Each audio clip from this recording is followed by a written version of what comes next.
রেখো, ওদের যেন ভালো হয়। ঝিলের বর যেন এক মুহূর্ত ওকে ছাড়া না থাকতে পারে, চোখে যেন অন্ধকার দেখে ওকে ছাড়া। তুমি দেখো।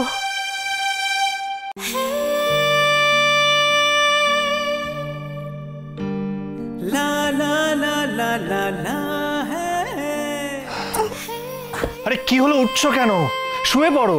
আমি আপনার বিছানায় ঘুমাবো না। তুমি না, তোমার ঘাড় শোবে, দরকার পড়লে তোমার 14 গোষ্ঠী শোবে। এই, আপনি কিন্তু না আমার 14 গোষ্ঠী নিয়ে কোনো কথা বলবেন না, নাহলে কিন্তু আমি সত্যি উঠে যাচ্ছি। শরীর খারাপ কিন্তু গলার জোর কমেনি। এই যে নিয়ে এসেছি। হ্যাঁ, গরম জল ভরেছো? হ্যাঁ। তাহলে দাও দাও, শেক দাও, মানে শুকনো শেক দিলেও চলতো, কিন্তু এটাও হয়ে যাবে।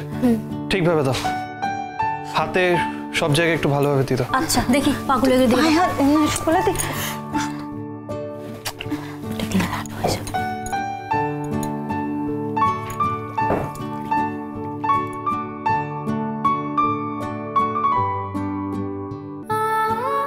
রাত্রিবেলা কি খেয়েছো তুমি?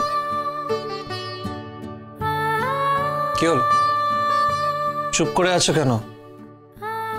রাত্রিবেলা কি খেয়েছো?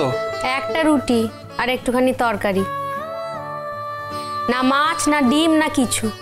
তোমার কি মাথা খারাপ? তোমার এতটা শরীর খারাপ আর তুমি কিছু খাওনি? মানে ফ্রিজে কিছু আছে, মানে ফল? হ্যাঁ, সব সময় থাকে, সবাই খায় তো। নিশ্চয়ই আপেলও থাকবে। আছে। তুমি আপেল কেটে নিয়ে আসো, এক্ষুনি যাও।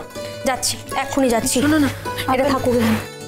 আপেল খাবো না বলে আমি আপেল এনো না। কিন্তু তোমাকে কেউ কিচ্ছু জিজ্ঞেস করেনি, চুপ করে এখানে বসে থাকো, আপেল আসলে খেয়ে নেবে। না না, আমি ফল খাবো না। ফল তো আমাদের জন্য না, আপনাদের বাড়ি আপনাদের জন্য। আমাদের জন্য মানে? মানে বাড়িতে কোনো কাজের লোককে তো আর ফল দেওয়া হয় না এই বাড়িতে, শুধু আপনাদের জন্যই রাখা হয়। এবারে আপনি আমাকে ফল দেবেন, কাল যদি ফলের হিসাব না পায় ঠাম্মি তখন খুব বকাঝকা করবে, আমি খাবো না। আমি কি তোমাকে চুরি করে ফল খাওয়াচ্ছি? আশ্চর্য কথা বলো তুমি। তোমার এখন ফল খাওয়া জরুরি, তোমার শরীর খারাপ। এই আপেলের স্লাইসগুলো খেলে তোমার সুগার স্পাইক করবে, তোমার বেটার ফিল হবে। ভোলে বাবা পার করেগা, সোম থেকে রবি প্রতিদিন বিকেল 5:30টায় স্টার জলসায় ও জিও হটস্টারে।